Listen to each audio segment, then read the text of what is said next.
Hello, everybody. Thank you for attending today. I'm Joe Sierra with STI, and we also have Christine Fisher with us and Rose Manteguian, who's our health marketing department. Today, we're going to talk about outsourcing, understanding outsourcing of your software. First, everything has changed.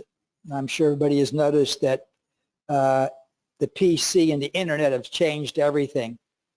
It's no longer required that you work in an office to use the equipment. Now you can access the cloud from anywhere and see your information.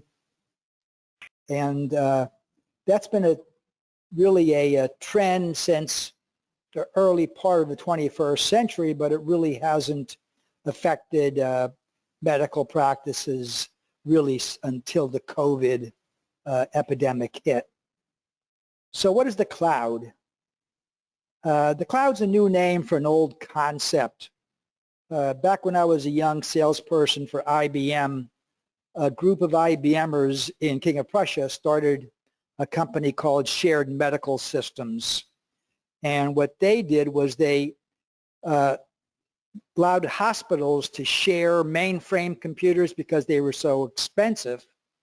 So rather than having each hospital have to buy their own mainframe computer, Pennsylvania Hospital, Einstein, all the other Jefferson, all of those hospitals could share this technology and only pay a monthly fee for what they used. And that include the server, the software, updates, and staffing. Well, we call that, that was actually called back then time sharing. Now it's called the cloud, which means basically your data, you're accessing through the internet servers that are being hosted in a vendor's site, and you're not required to have a server in-house anymore. This is becoming a bigger and bigger issue because of ransomware, which is affecting the medical community. And a lot of the medical facilities don't have a staff that they can depend upon to maintain a secure server environment. So moving to the cloud actually reduces the danger of being hit by a ransomware attack. But still, it can't be eliminated completely, and everyone needs to be on alert. So everybody now has been moving to the cloud, and we're going from servers to data in the internet, just like you would go to, for instance, Amazon or Yahoo. You can move from one application to another. The other thing that has changed is COVID. And since COVID, nearly 1 in 5 healthcare workers have quit their job during this pandemic, which is quite a hit to the medical community. The biggest problem practices are having is experienced billers are retiring. And a lot of the newer people prefer to work from home. Not everyone has all the billing knowledge or work ethic that you may find in one of your retiring billers. So with the 20% labor shortage in the medical industry, it means we have to focus our limited staff on patient care and less on back office procedures. So the concept of outsourcing billing can reduce the staff workload and provides more time for patient interactions within the practice. As you know, the cost of employees is becoming more and more expensive, especially when it comes to the cost of turnover, which is often twice the cost of wages, especially when you have to train and retrain employees. I had one practice who contacted us, and they went through 3 billers in a 1-year period. One biller accepted the job, never showed up. Second biller lasted 6 weeks. The third biller lasted 6 months. So it's harder and harder to get people to work within a medical office. So the concept we're talking about today is a thing that we call revenue cycle management. And what that is, it's a process that proceeds from patient registration to the physician encountering the patient to the back office procedures of billing, collecting, posting. So the key to doing a good job in revenue cycle management is you need to have a staff that's organized. It has good technology to allow you to do your work. You need knowledge of regulations because in the medical community, there's different regulations on what we can do in billing, and you have to avoid billing errors. So that's revenue cycle management. But to look at it in a more detailed way, let's look at the life of one procedure. So if a patient is coming in for a procedure, here are the steps that we have to go through. Starting with the patient's appointment call, registering the patient for the visit, checking eligibility insurance, then the doc has an encounter with the patient and the doctor captures that charge. Then the billing staff needs to review the charge, add modifiers if necessary. They need to verify the charge information if they have a question with the doctor. They need to scrub that charge for errors.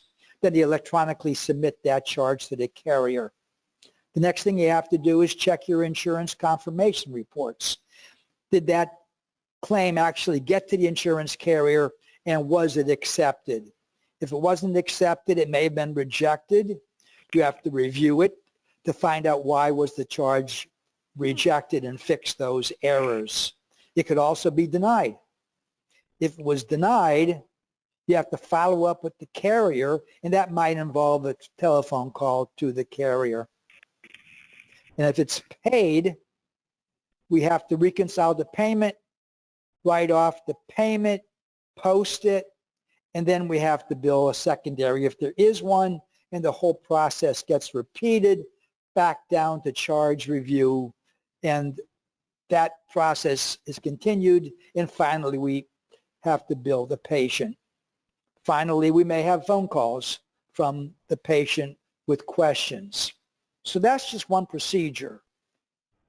If you look at this process, the areas in blue are what should be done by the office.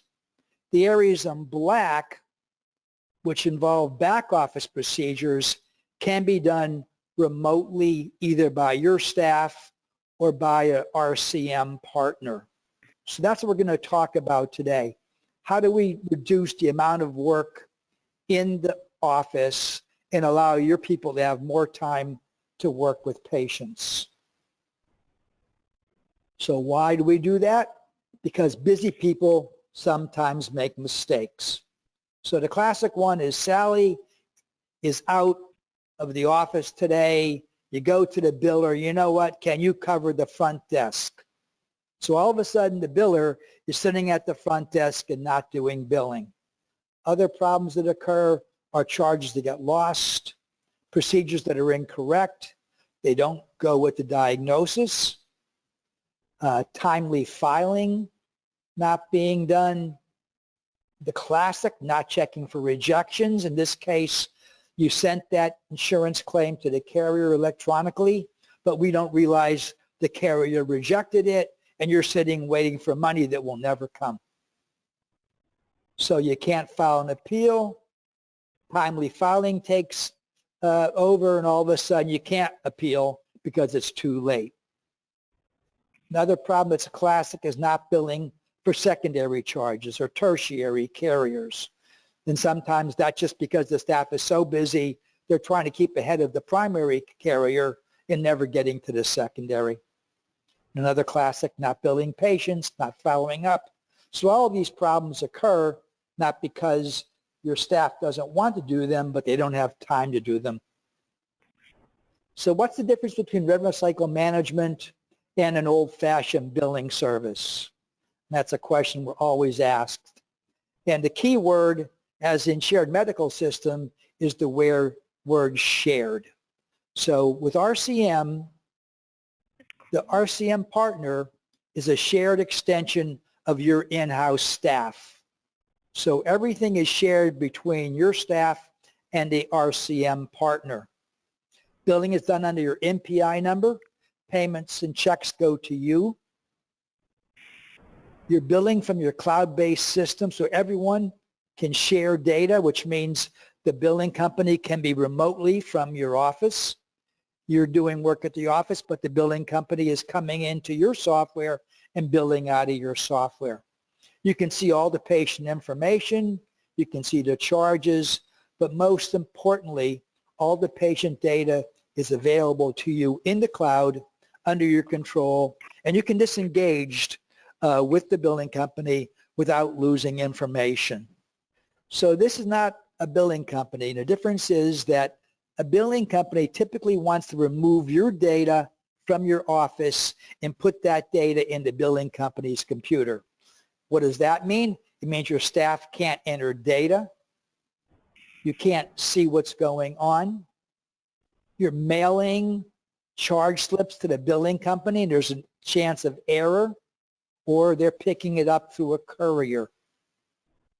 More importantly, if the patient has a question, you can't answer that patient's question without calling the billing company to get the information.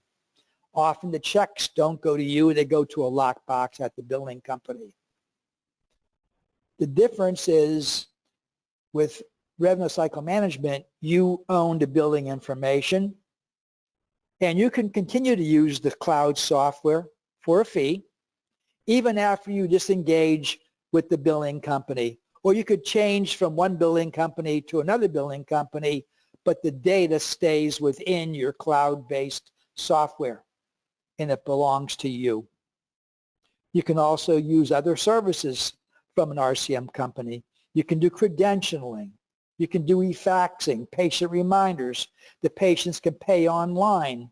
You can get billing assistance. Doesn't have to be all or nothing at all. We have clients that actually use us just to bill for one insurance carrier. So there's a lot of ways you can use an outsourcing company to work with your staff. So here's an example of how we view it should be done, where the practice concentrates on patient care. They're doing the appointment scheduling, they're registering patients, they're capturing charges, they're helping patients with medical information, and your staff is being used effectively dealing with the patient.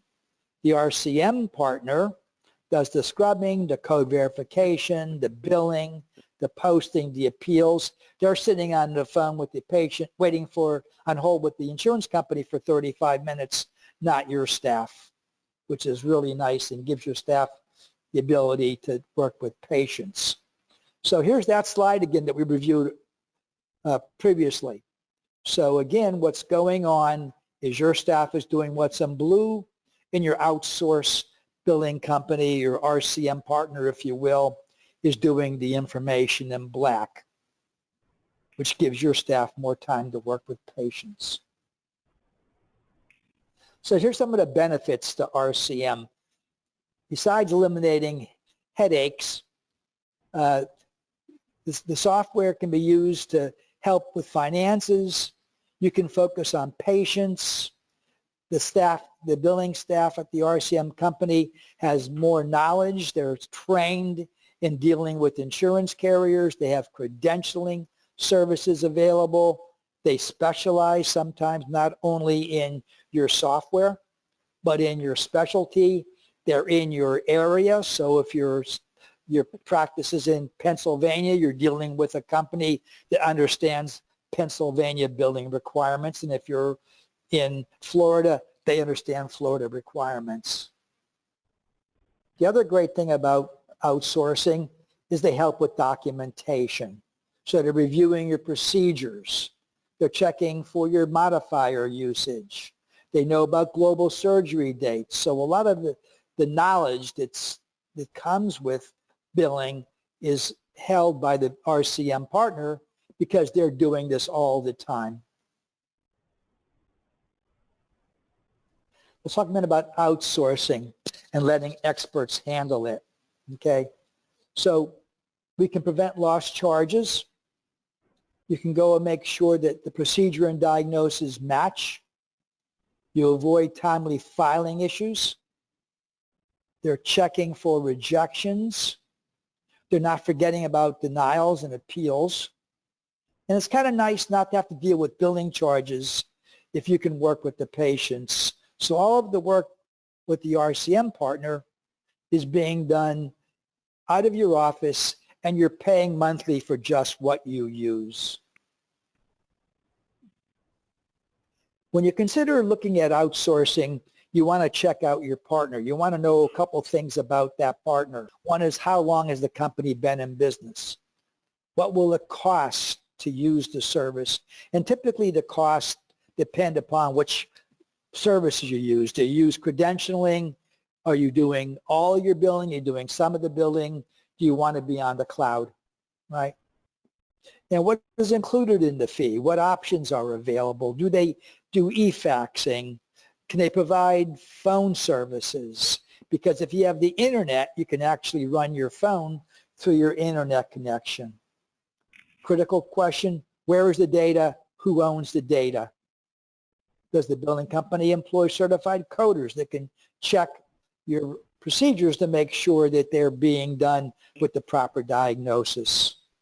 How do they know about credentialing? Do they credential in your state? Do they have a HIPAA compliance plan? Of course, since you're having an RCM partner, you need a BAA between you and the billing company. And how do they handle your denials? And most important, how do you disengage? It's often funny to think about not using someone after you're recruiting one, but most of the time you're going to break up with this billing company. And what happens when that happens? Where does your data go? How do you get your hands on your data? And if you decide to bring billing back in-house, how do you get your data back? Probably the most important question that you can ask any of the billing companies. So let's talk about STI for a second. We call our version of RCM revenue cycle optimization.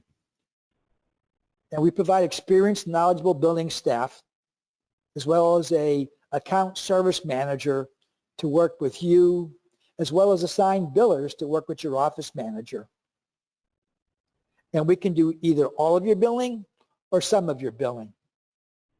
We use cloud access and work from your current practice computer's billing software. So we come into your system and work out of your software. So the data is always in your computer system where you can view it. So we enter all that information into your computer and the checks go to you. So we become nothing more than an extension to your in-house office staff. But we also have other options. If you qualify and if you prefer, STI can provide you with free copy of our software, which is the ChartMaker Practice Manager with Scheduler, and train your staff on how to use it. We can provide a free EMR with e-Prescribing. We can provide free MIPS assistance. So if you use our EMR, our medical people and our account service manager can work with you to make sure that you're doing what you need to do for MIPS assistance. And we provide monthly reports, and we also offer credentialing if you need that service, either on a one-time basis or we offer it as a maintenance plan for all of your docs. We provide reports. So one of the things that we are doing in your ASM, we'll go over these with you. We're going to talk about your monthly reports and try to show you how we can do a better job collecting money for you than your in-house staff. And the reason is because we're dedicated to doing that and not having to deal with the day-to-day problems that you're encountering in your office. We also provide credentialing services. A lot of billing companies will not do that, but STI provides not only credentialing, but as I mentioned previously, we provide maintenance services for credentialing to keep your staff compliant. And by the way, credentialing is the #1 reason for rejections. So here's a summary of outsourcing, right? COVID has pushed medical practices to the cloud, intensified staffing issues, and 1 in 5 People in medicine have left medicine. So RCM outsourcing saves time, allows your staff to focus on patient needs, and cuts costs and increases income.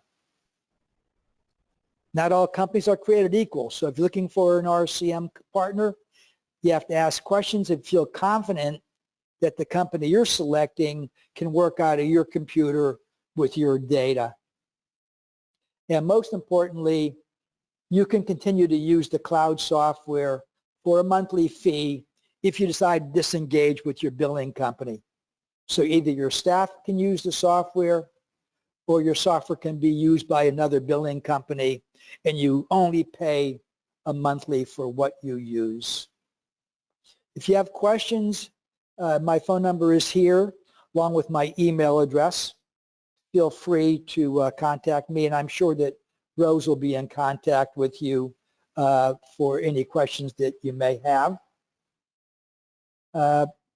As a results matter, I wanted to show you this one last slide. This is actually one physician practice's actual results, small practice out of Pennsylvania.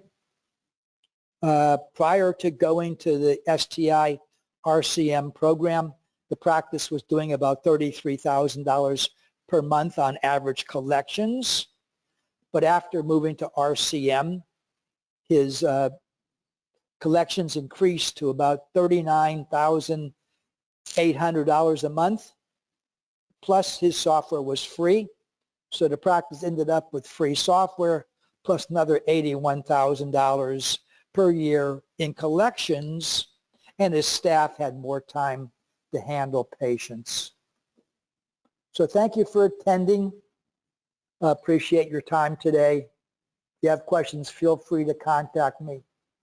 There's our information. Thank you.